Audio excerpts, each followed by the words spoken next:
Ang mabuting balita ng Panginoon ayon kay San Lucas. Noong panahong iyon, sumama kay Jesus ang napakaraming tao, humarap siya sa kanila at kanyang sinabi, "Hindi maaaring maging alagad ko ang sinumang umiibig sa kanyang ama at ina, asawa at mga anak, mga kapatid, at maging sa sarili niyang buhay ng higit sa akin. Ang sinumang hindi magpasa ng sariling krus at sumunod sa akin ay hindi maaaring maging alagad ko. Kung ang isa sa inyo'y nagbabalak magtayo ng tore, hindi ba uupo muna siya at tatayahin ang magugugol para malaman kung may sapat siyang salaping may pagpapatapos niyon?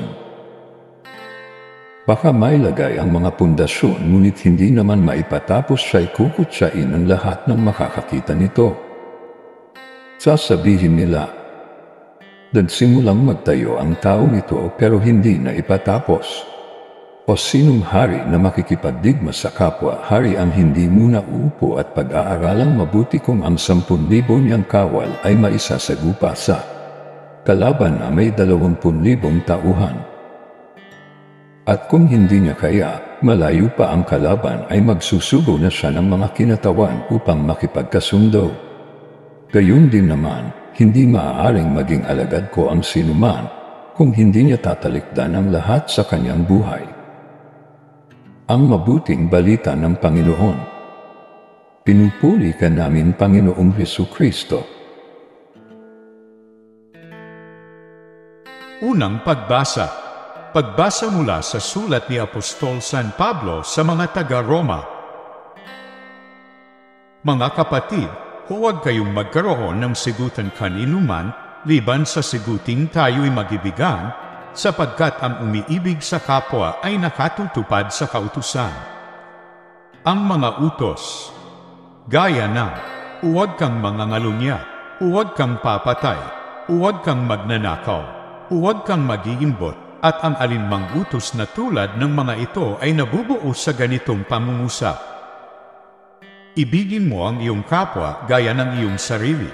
Ang umiibig ay hindi gumagawa ng masama kaninuman, kaya't ang pag-ibig ang kabuuan ng kautusan. Ang salita ng Diyos. Salamat sa Diyos. Salmong tugunen.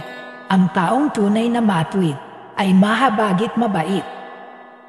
Mapalad ang tao na may takot sa Diyos. Siyang sumusunod ng buong alindog. Ang kanyang lipi magiging dakila. Pati mga angkan ay pinagpapala. Ang taong tunay na matuwid ay mahabagit mabait. Ang taong matuwid may bait at habag. Kahit sa madilim taglay ay liwanag, ang mapagpautang nagiging mapalad. Kung sa hanap buhay siya ay laging tapat. Ang taong tunay na matuwid ay mahabagit mabait. Mabait na lubha, lalo sa mahirap. Ang pagiging matuwid ay di nagwawakas. Buong karangalan siyang itataas. Ang taong tunay na matuwid ay mahabagit mabait. Aleluya! Aleluya! Hirap kaysa ni Kristo ay kapalarang totoo. Kaloob ng Espiritu. Aleluya! Aleluya!